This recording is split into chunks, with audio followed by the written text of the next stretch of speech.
Salam l'équipe, salam la team des Z, j'espère que vous allez bien. Victoire 1-0 de l'Algérie sur la Tunisie pour un beau derby pour ses quarts de finale de l'Arab Cup 2022 de la catégorie des U20.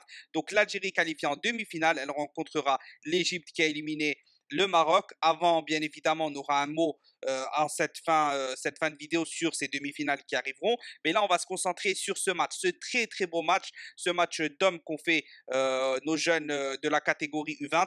On va débriefer tout ça parce qu'il y a pas mal de choses à dire, que ça soit collectif, au niveau du coaching, au niveau de l'équipe, au niveau de la défense, de l'attaque, du milieu. Bref, juste avant de commencer, alors dites-moi déjà, est-ce que vous avez regardé le match ou pas? Qu'est-ce que vous en avez pensé? Quels sont les points forts, les points faibles, les choses à améliorer? Quels joueurs vous ont plu, vous ont déplu, etc., etc. Donnez votre avis en commentaire et n'hésitez pas bien sûr à mettre un petit pouce bleu pour soutenir et à vous abonner si ce n'est pas déjà fait, que vous tombez sur cette vidéo par hasard. Une fois que ça c'est dit, on va débriefer. Bon, match très très serré sur la première mi-temps. C'était un match vraiment, au début, on va débriefer la première mi-temps de manière très rapide. C'est un match qui était serré. Honnêtement, il y avait du rythme, de l'intensité, un bon derby maghrébin comme on les aime, avec beaucoup de ça va par là, ça va dans un sens, quand les autres récupèrent, ça fonce droit au but assez rapidement, etc. Il y avait beaucoup de rythme, beaucoup d'intensité. Et le but est venu vers la 30e minute sur un centre. Je sais plus c'est qui encore qui l'a mis, rappelez-le moi dans les commentaires. Bref, mais c'est un but de Chekal, il me semble. Ouais, but de Chekal. Donc très très bon joueur, honnêtement très très bon joueur. On l'a vu courir partout. Vraiment, il avait les jambes en feu et de la tête, il s'est très bien placé. Il l'a laissé glisser, couler. Donc à partir de ce moment-là, c'était 1-0 pour l'Algérie. Donc avantage psychologique parce qu'au niveau du match en lui-même, c'était très très équilibré. On va pas se mentir. À partir de ce moment-là, on a vu donc les Tunisiens qui ont essayé de pousser, mais l'Algérie a su garder son rythme jusqu'à la fin de la première mi-temps. Sur cette première mi-temps, on notera vraiment rien de spécial, à part ce but important de l'Algérie, qui les met en avant en position qualificative pour les demi. Mais sinon, c'était un match très équilibré.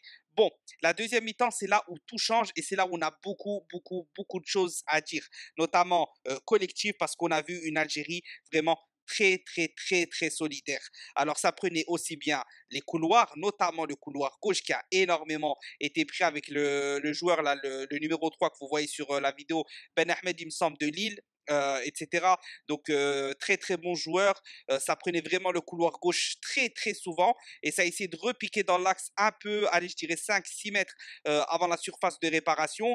Il y a eu énormément de choses positives dans le collectif, comme j'ai dit, même au niveau du milieu de terrain, la construction était assez fluide, ça c'est pour le côté offensif, et on avait des joueurs devant, notamment le numéro 9 qui est vraiment très bon, Jorez Raoult, de l'Olympique de Marseille. Vraiment, il est très bon. Il me fait penser un peu au Bounedjah de 2015, 2014 pour ceux qui l'ont connu, même 2016, 2017, assez puissant, qui sait prendre la profondeur, qui sait éliminer en 1 contre 1, qui sait être là où il faut. Bon, je dirais qu'il n'a pas ce truc à Bounedjah à l'époque de créer énormément d'occasions, mais il a pour moi une meilleure vision de jeu, je trouve en tout cas. Il lit assez bien les trajectoires, je trouve. Donc, à ce niveau-là, c'est très bien. On a plusieurs joueurs, on a touché une fois le poteau, c'est passé à 1 millimètre du but, etc. On avait beaucoup d'occasions et honnêtement, le match aurait pu se finir avec un 3-0, voire un 3-1. Parce que oui, la Tunisie a quand même bien joué, a eu des occasions, a poussé et on a vu quelques défaillances, notamment de concentration, je dirais, au niveau de nos défenses centrales, mais rien de bien grave, des choses qui peuvent se corriger assez rapidement.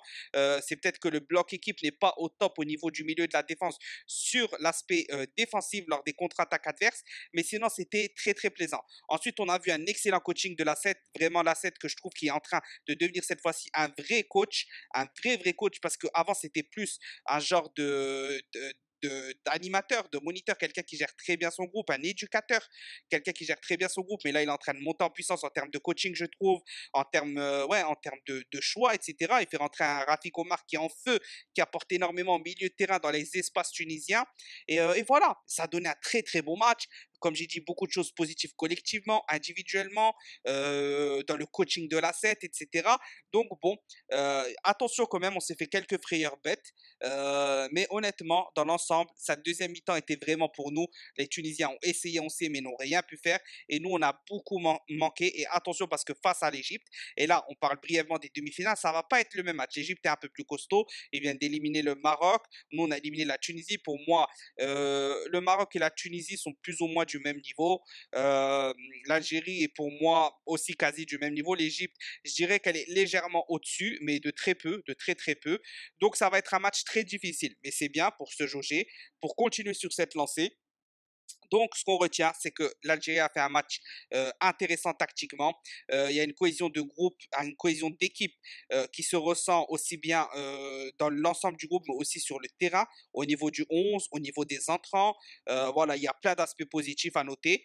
Maintenant, il va falloir préparer l'Égypte à fond, aller chercher ces demi-finales, aller chercher cette finale, parce qu'on rappelle que cette équipe du 20, même si ce n'est pas avec totalement les mêmes joueurs, avait fait la finale face à l'Arabie Saoudite. Donc il y a un an de ça ou 2 ans, je me rappelle plus. On avait d'ailleurs les vidéos sont disponibles sur la chaîne si vous voulez aller les voir. On avait suivi tout ça, toute la compétition. Et donc voilà, il va falloir faire le même parcours et cette fois aller gagner en finale. Ça va être difficile, mais on peut le faire. Bravo encore aux jeunes, match de bonhomme, 1-0 face à la Tunisie. On se retrouvera pour les demi face à l'Égypte et ça va être un sacré, sacré match. À vos commentaires, à vos likes, dites-moi ce que vous en pensez. On débat dans l'espace commentaire. Salam l'équipe.